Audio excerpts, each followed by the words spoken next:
तो देखो दोस्तों, मैं आ चुका हूँ मुंबई से इथियोपिया, अदीस अबाबा पे हूँ मैं। कुछ एक बातें, आज ये मेरा पहला दिन है मुंबई से मेडागास्कर की यात्रा में। तो मुंबई से कितना टाइम लगा, मुझे लग रहा है 11 बजे की फ़्लाइट थी। हम लोग यहाँ के टाइम के अनुसार से 1:30 बजे पहुँच चुके हैं। कुछ एक ज़रूरी बातें जो मैं आपको बताना चाहता हूँ कि अगर आप कभी भी अफ्रीका ट्रैवल कर रहे हो या अफ्रीका के बाहर जहाँ जा रहे हो वहाँ इथियोपियन एयरलाइंस अगर चलती हो तो आई वुड रिकमेंड कि आप इथियोपियन एयरलाइंस बुक करिए। आप मेरे पीछे ये देख सकते हैं, ये पूरा एरिया खाली है, ये एयरपोर्ट का एरिया है। अब मैं पिछली बार आया था तो मुझे ये बहुत डाउट लगा था कि यार ये इतना घोस्ट टाउन जैसा क्यों है, इतने सारे बैठने की जगह है और पूरा एरिया ही, मतलब जो आगे फ़्लाइट आने वाली है वो भी बंद है। फिर देन आई रियलाइज़, चूँकि ये मेरा दूसरा ही बार है, देन आई रियलाइज़ कि जो इथियोपियन एयरलाइंस है उनकी एक पॉलिसी है, उसमें ये रहता है कि 8 घंटे अगर हो आप 8 घंटे या 8 घंटे से ज़्यादा का अगर आपका ट्रांजिट है, अगर आप इथियोपिया के थ्रू होके कहीं जाते हो और यहाँ पे आपका 8 घंटे से ज़्यादा का ट्रांजिट है, तो ये आपको होटल देंगे। होटल का कोई खर्चा नहीं लगेगा। जैसे ही आप पहुँचोगे वहाँ पे स्टाफ रहते हैं जो आपको बताएंगे कि आपका होटल बाहर है, आपको वो लेके जाएंगे। अच्छा, सबसे आश्चर्य की बात कि आपको उस होटल के लिए आपको कोई बुकिंग वहाँ पहुँचने के लिए भी कुछ नहीं करनी, इमिग्रेशन तक नहीं करना। वो इमिग्रेशन एक तरीके का कराते हैं, बट आपके पासपोर्ट पे ऐसा कोई स्टैंप नहीं आता।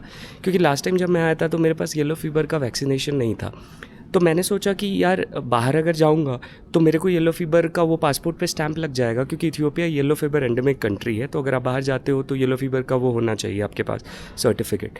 बट मुझे बाद में पता चला कि यहाँ पे इमिग्रेशन वाले वो दूसरे तरीके से, चूँकि इथियोपियन एयरलाइन का कोई इनके साथ मतलब कोलेब्रेशन है, वो मतलब डिजिटल एंट्री करते हैं बट आपके पासपोर्ट पे कोई स्टैंप नहीं करते। और आप पासपोर्ट लेके आप जा सकते, पहले आपका वो खुद ही वो इमिग्रेशन करवा देंगे, मतलब इमिग्रेशन बोलो या जो भी बोलो। उसके बाद गाड़ी खड़ी रहेगी, वो गाड़ी आपको आपके होटल तक पहुंचाएगी। और फिर उस होटल में क्या होगा कि उस होटल में आपके लिए खाना रहेगा। अगर आप इंडियन हो तो वो कोशिश ये करते हैं कि इंडियन जैसा फूड वहाँ अवेलेबल हो, क्योंकि लास्ट टाइम जब मैं रुका था तो इंडियन फूड था वहाँ पे, तो वो आपको अवेलेबल कराएंगे। तो वहाँ आप रहिए, फिर जितना टाइम है उसके बाद आने का भी टाइम वो आपको बता देंगे कि इतने बजे आपको रेडी रहना। फिर वो वहाँ से आपको पिक करेंगे होटल से और डायरेक्ट जहाँ पे आपकी फ़्लाइट आ रही है, मतलब स्टार्ट होने वाली है, वहीं पे उस जोन में लाके आपको रख देंगे। तो ये अच्छी पॉलिसी है यार। और इवन अगर 8 घंटे से ज़्यादा का अगर आपका लेओवर नहीं है, 8 घंटे से, जैसे इस बार ही मेरा 7 घंटे 55 मिनट का है, 5 मिनट से मिस हो गया था, तो भी इनकी एक पॉलिसी है कि आपको कोई लाउंज देंगे। जैसे मुझे अभी सिल्वर लाउंज का मौका मिला था, उस लाउंज में आप जाइए, बैठिए, खाना वगैरह खा सकते हैं, जो आपको मन, वो ऑल फ्री ऑफ कॉस्ट है। तो ऐसा जनरली कम दिखता है। और इसीलिए जो आप मेरे पीछे देख रहे हो ये यहाँ पे सारा खाली है, क्योंकि सारे लोग होटल जा चुके हैं। कोई मेजॉरिटी को होटल मिलता है और बाकी लोग अपना लाउंज वाउंज में बैठ के खाना वाना खा रहे हैं। तो यही बात करनी थी यार। अभी क्या है कि अभी 8 घंटे का ये लेओवर है, इसके बाद हमारी फ़्लाइट है 9 बजे रात की करीब, फिर हम रात में 2 बजे पहुँचेंगे। तो ये मेरा पहला ऐसा सच ब्लॉग होने वाला है। फ़ोन पे तो मैंने रिकॉर्ड किया है, तो देखते हैं कैसा बनता है। और ऐसे ही अच्छे अच्छे अपडेट्स लाते रहेंगे दोस्तों।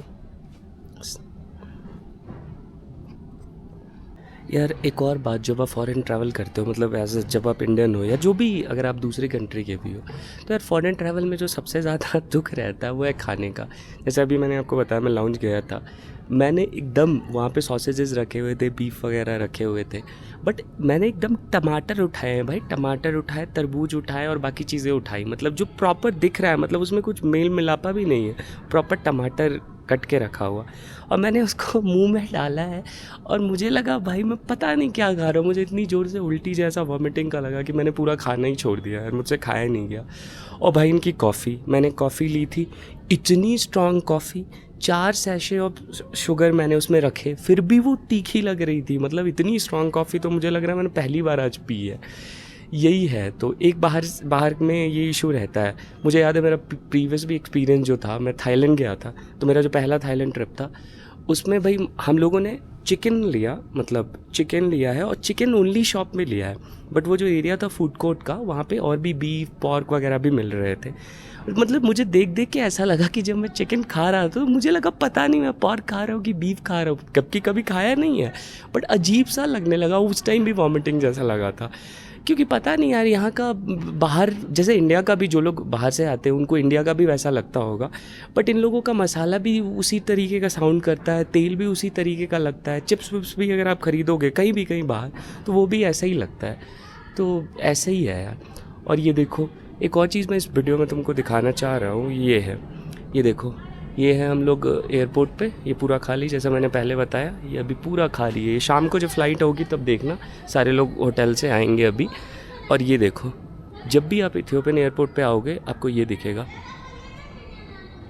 ये 3 लैंग्वेज में यहाँ पे लिखा हुआ है। एक तो इंग्लिश जो कि ऑल यूनिवर्सल लैंग्वेज है, दूसरा चाइनीज़ और तीसरा अम्हैरिक। तो चाइनीज़ आपको इथियोपिया के हर ड्यूटी फ्री पे जाओ, कहीं जाओ, इथियोपियन एयरपोर्ट पे तो पूरा ही चाइनीज़ रहता ही रहता है अम्हैरिक और इंग्लिश के साथ। प्लस अभी आज मैंने गौर किया, जब मैं फ़्लाइट में आ रहा था तो खिड़की के बगल में मेरी सीट थी, और वो खिड़की के वो जो उनका विंग होता है एयरप्लेन का, यार विंग पे चाइनीज़ में लिखा हुआ था, इंग्लिश में लिखा हुआ था, अमेरिक में भी नहीं लिखा हुआ था, फिर चाइनीज़ में लिखा हुआ था। और मुझे नहीं लगता कि वो जो इंजन, वो मतलब जो फ़्लाइट है, मतलब प्लेन है, वो है क्या कहते हैं, बोइंग प्रोड्यूस करता है, तो मुझे नहीं लगता चाइना का उसमें कुछ रोल है। तो पता नहीं फिर भी यार क्या इशू है। तो यार 2 दिन तो मैं ट्रैवल ही करने वाला हूँ, तो मैंने सोचा कि क्यों नहीं, क्योंकि ज़्यादा वीडियो तो उस सेंस में बना नहीं पाऊँगा, तो मैंने सोचा क्यों ना मैं मेडागास्कर जहाँ जा रहा हूँ उसके बारे में थोड़ा मोड़ा नॉलेज जितना भी मेरे पास है मैं बताता हूँ, फैक्चुअल नॉलेज। मेडागास्कर दुनिया का 4th लार्जेस्ट आइलैंड है। मेडागास्कर को दुनिया का 8th कॉन्टिनेंट भी कई जोग्राफर और बायोलॉजिस्ट बताते हैं, क्योंकि 90% ऑफ फ्लोरा एंड फौना जो वहाँ एग्जिस्ट करता है वो दुनिया में कहीं एग्जिस्ट नहीं करता। ये 2 इम्पॉर्टेंट बातें हैं। मेडागास्कर का अगर हम पॉपुलेशन की बात करें कि लोग वहाँ पे कैसे बसे, क्योंकि है अफ्रीकन कॉन्टिनेंट का पार्ट वो, बट वो एक सेपरेट आइलैंड है, अफ्रीका से उसकी कोई बाउंड्री, लैंड बाउंड्री नहीं है।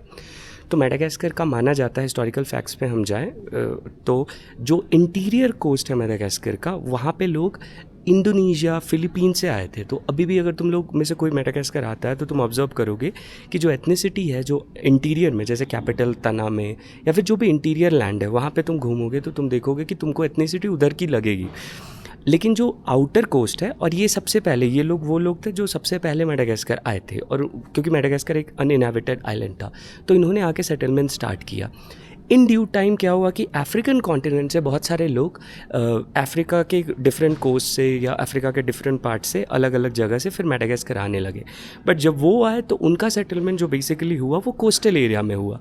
तो कुल मिला के जहाँ तक अभी मेरी नॉलेज है, प्रॉपर मुझे जहाँ तक याद आ रहा है, 18 ट्राइब्स जो है वो 18 ट्राइब है। एक जो ट्राइब है जो वहाँ की सोशो इलीट ट्राइब मानी जाती है वो मैरिना कहते हैं उनको। तो उसके बारे में मैं आगे बताऊंगा, क्योंकि मेरा रिसर्च भी इन्हीं चीज़ों के ऊपर है। और बाकी और 17 ट्राइब है जो अलग अलग जगह से आती हैं।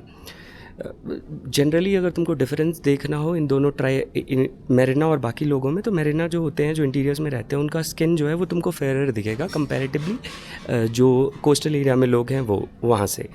तो यही है, इतना अभी के लिए बताता हूँ। आगे आगे धीरे धीरे जैसे जैसे मैं ट्रैवल करूँगा मैं तुमको और मेडागास्कर की हिस्ट्री बताऊँगा, मेडागास्कर के बारे में बताऊँगा और फैक्चुअल बातें करूँगा। कोई कहानी, कोई ऐसा सेंसेशनल बात नहीं कि जिसको देखने के लिए, मतलब सेंसेशनल या झूठी मूठी बात नहीं करूँगा।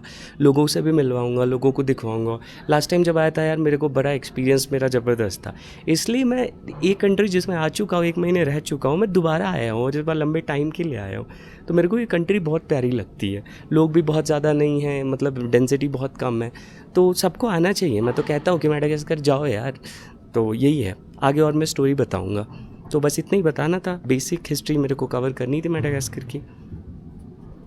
देखो यार, एक जो बात मैंने पिछले बार बोली कि यार जब मैं बाहर जाता हूँ तो सबसे पहले ये खाने का टेस्ट ही थोड़ा गड़बड़ सा लगता है, क्योंकि वो उनका मसाला भी वैसा ही लगता है, तेल भी वैसा ही लगता है। तो ये क्या है ना, ये फूड हैबिट के कारण है। मतलब ऐसा नहीं है कि उनका खाना रद्दी है, या हर व्यक्ति का एक अपना फूड हैबिट है। हम लोग, हमारे इंडियंस और साउथ एशियन का अपना फूड हैबिट है। ईस्ट एशियन जाओगे तो वहाँ उनका अपना फूड हैबिट है। तो उसके बेसिस पे जज नहीं करते ऑब्वियसली। मैं बस ये शेयर कर रहा था कि कितना डिफ़िकल्ट होता है थोड़ा सा हम लोगों के लिए। और वैसे ही वो लोग जब ट्रैवल करते हैं, मतलब अलग अलग पार्ट के लोग अलग अलग जगह ट्रैवल करते हैं, तो उनके लिए भी उतना ही दिक्कत होता है। मुझे याद है जब मैं पहली बार मेरी इंटरनेशनल ट्रिप हुई थी तो थाईलैंड में हुई थी। तो थाईलैंड में मैं कॉन्फ्रेंस में गया था इंडियन डायस्पोरा के ऊपर, तो वहाँ इंडियन एम्बेसी से लोग आए थे। तो मैं उनसे शेयर कर रहा था, क्योंकि जब तुम थाईलैंड जाओगे तुमको ना अजीब सा एक स्मेल ना ऑल टाइम तुम्हारे मुंह में आएगा, वो है पॉर्क का स्मेल। वो ऑल टाइम तुम अगर अच्छे से ट्रैवल भी कर रहे हो बाहर, मतलब रोड पे भी हो, कहीं भी तुमको वो स्मेल आएगा। तो एम्बेसी के ऑफिशियल्स, इंडियन एम्बेसी के ऑफिशियल्स भी उस कॉन्फ्रेंस में इन्वाइटेड थे, तो उनसे हमारी इस बात पे डिस्कशन हुई। और चूँकि मेरा पहला ट्रिप था तो मैं ऐसे जजमेंटल भाव में उनको बोल रहा था कि यार इनका कैसा सा है ना, ये वो क्या खाते हैं। देन उन लोगों ने एक्सप्लेन किया कि प्रकाश ऐसा है कि अगर तुम्हारे यहाँ भी ये लोग आते हैं तो तुम्हारे जैसे ये लोग मटन नहीं खाते, हमारे यहाँ जैसे ये लोग आते हैं तो इनको मटन का स्मेल वैसा लगता है। तो मतलब छोटी सी बात थी, बट यही है कि अपने को वो जजमेंट नहीं पास करना चाहिए किसी के फूड हैबिट पे। सबका अपना अपना फूड हैबिट है, हमको नहीं जो सूट करता हमको नहीं खाना चाहिए, बट दूसरे का अपना फूड हैबिट है, तो फूड हैबिट पे किसी के हमको नहीं कमेंट करना चाहिए। अपने चीज़ों के, अपने कल्चर को प्रति स्टिक करना चाहिए, मतलब आइडियली जिसको लगता है करना चाहिए, मुझे जैसा लगता है करना चाहिए, बाकी जिसका जैसा है वो सब ठीक है। तो यही था एक बात। तो और यार और कुछ इंपॉर्टेंट बातें बात कर सकते हैं क्योंकि मेरे पास बहुत टाइम है। पहली बात, मेडागास्कर आना कैसे है। तो जैसे अगर तुम्हें इंडिया से तुम्हें मेडागास्कर आना है तो कोई डायरेक्ट फ़्लाइट नहीं है इंडिया से मेडागास्कर की। एक ज़माने में हुआ करती थी, बट मेडागास्कर एयरलाइन बहुत ज़्यादा लॉस में आ गई और इन सब कारणों से वो बंद हो गई। तो या तो तुम इथियोपिया होके आ सकते हो, या फिर जो सबसे फेमस रूट है इथियोपिया होके अदीस अबाबा होके तुम अंतनानारिवो जो कैपिटल है, जिसको शॉर्ट में तना भी कहते हैं, वहाँ जा सकते हो। या फिर तुम केन्या एयरवेज़ के थ्रू केन्या होके जा सकते हो, या फिर एमिरेट्स के थ्रू तुम मॉरिशस होके भी जा सकते हो, या दुबई होके। तो ये 3-4 फ़्लाइट है। उसके बाद अगर तुम्हें सस्ते में फ़्लाइट करनी है तो मैं सजेस्ट करूँगा, जो कि रियल बात है, कि तुम्हें अगर सस्ते में फ़्लाइट करनी है तो ना तुम दिल्ली से ना करके या कहीं और प्लेस से ना करके तुम मुंबई से करो, क्योंकि मेडागास्कर की मुंबई से सबसे सस्ती फ़्लाइट होती है। उसके बाद आगे का जो मेरा प्लान है कि पहले मैं अभी मुंबई से मैं यहाँ आया अदीस अबाबा, अब अदीस अबाबा से मेरी कनेक्टिंग फ़्लाइट है रात को वहाँ पे तना की, फिर मैं तना में जाऊँगा, फिर मेरा लेओवर है कुछ 5-6 घंटे का, फिर मेरे तना से मेरी फ़्लाइट है फॉरदौफे की, जहाँ मुझे रहना है एग्जैक्टली।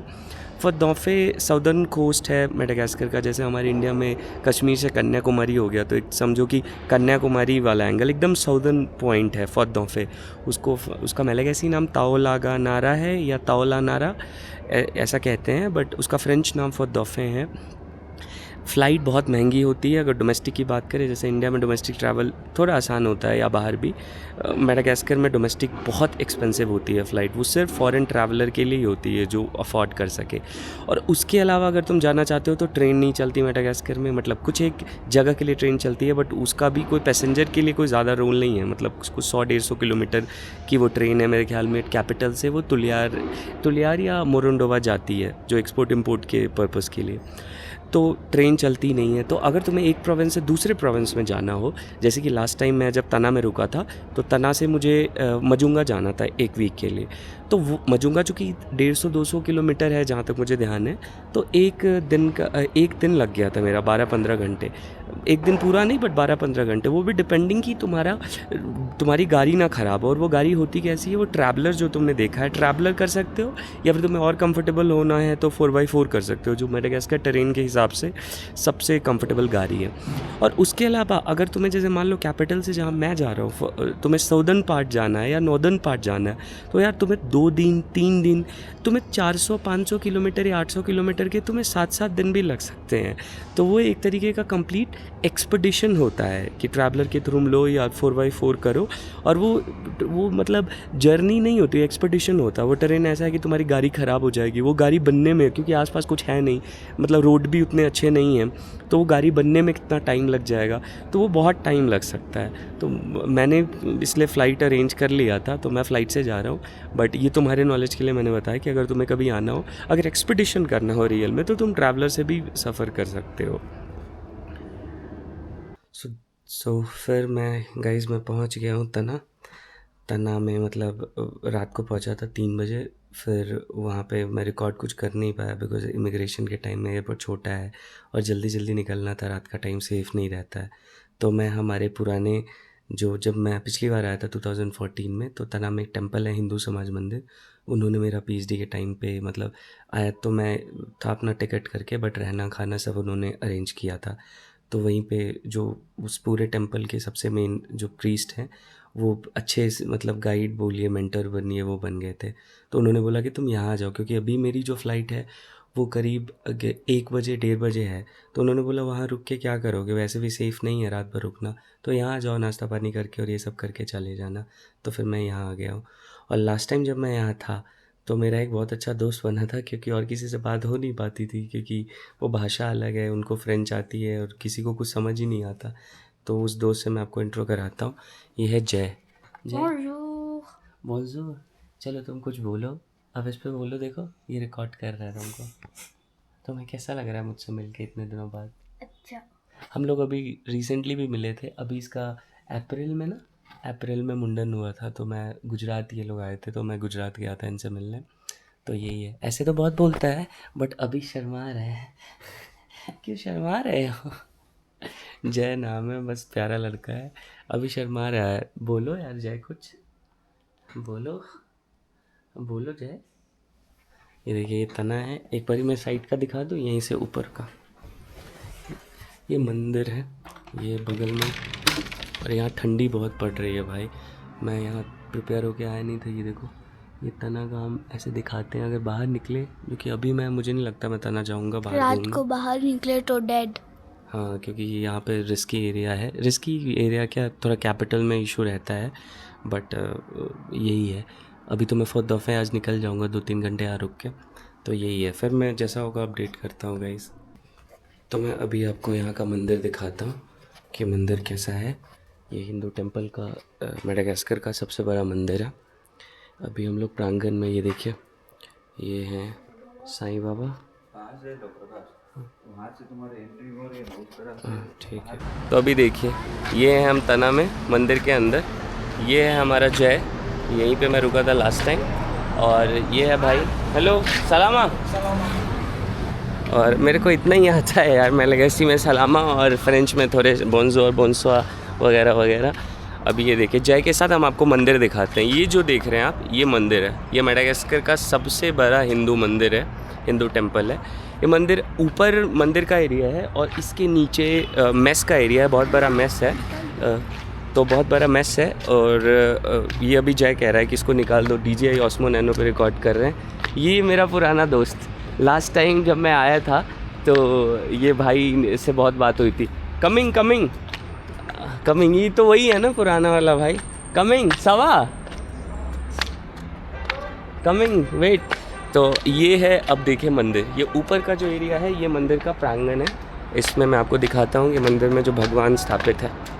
बेसिकली ये जो मंदिर है हिंदू समाज मंदिर है, बट इसमें जो कंपोजिशन है मंदिर का वो हिंदूज़ और जैन मिल के कंपाइल करते हैं, क्योंकि दोनों की पॉपुलेशन कम है। तो एक ही टेम्पल है जिसमें आपको हिंदू देवी देवता भी मिल जाएंगे और जैन के जो दिगंबर है वो भी। हाँ उसको ये देखिए, ये ऊपर से, थैंक यू तुम बता रहे हो तो मुझे आइडिया मिल रहा है।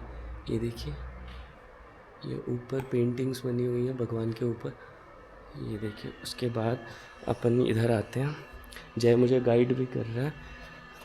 अब ये देखिए मैं इसको चेंज करता हूँ जिससे कि मुझे विजिबिलिटी आए। ये देखिए ये है साईं बाबा, ये है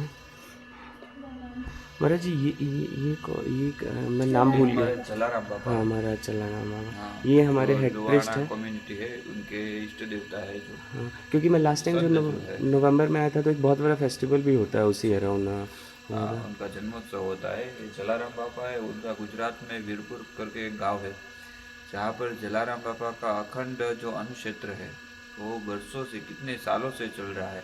बिना 1 रुपये लिए या बिना कोई भी चीज़ लिए हुए आपको वहाँ से जलाराम बाबा की प्रसादी मिलते हैं, भोजन मिलता है 24 घंटे।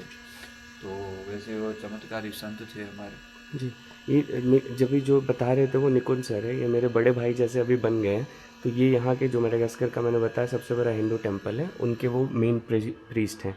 तो ये देखिए जलाराम बाबा, ये जैन जी के दिगंबर, ये हैं अपने राधा कृष्णा, ये हैं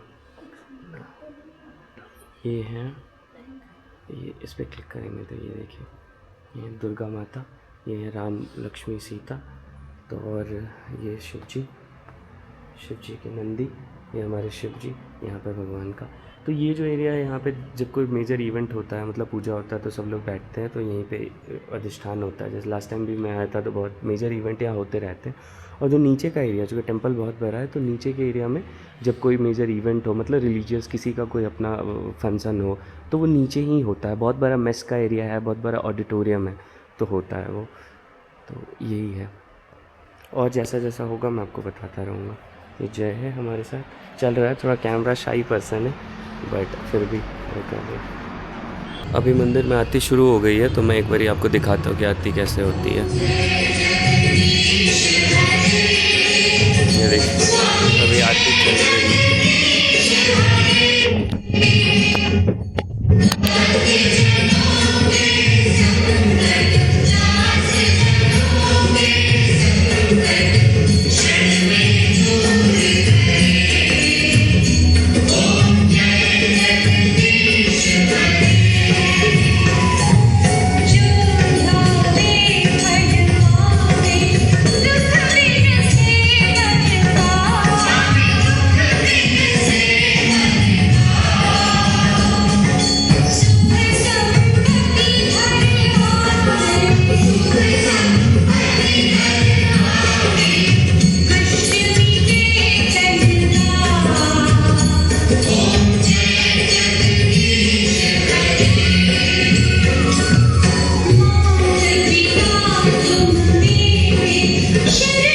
दोस्तों देखो, हमें हमारे पुराने दोस्त मिल गए हैं जो 24 में जिनके साथ काफ़ी टाइम स्पेंड हुआ था।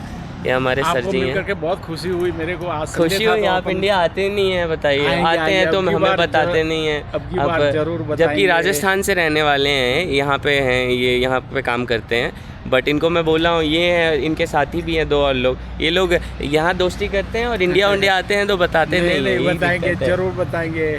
और कैसा चल रहा है? बस बढ़िया, बिल्कुल अच्छा सर जी, आप मिले बहुत खुशी हुई।